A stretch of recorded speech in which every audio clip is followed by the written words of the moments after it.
When it's time to replace your wiper blades, an authorized dealer can provide you with the right set for your vehicle, and you can install them yourself in just a few minutes.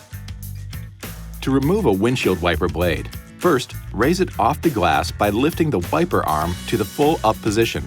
Next, flip up the locking tab to disengage it and tilt the lower end of the blade away from the arm. Now, use one hand to steady the arm and the other to push the blade away from the J-hook and toward the windshield.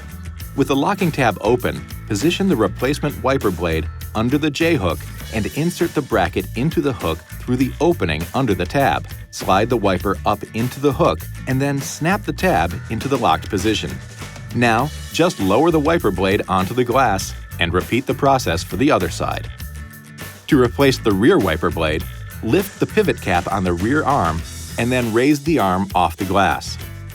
Tilt the lower end of the blade away from the arm to unsnap it from the pivot pin in the blade holder. Install the replacement wiper blade's pivot pin into the blade holder and press the blade until it snaps into place. Finally, lower the wiper blade onto the glass and snap the pivot cap closed.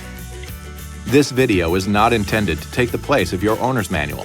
For complete details and other important safety information, please see your owner's information.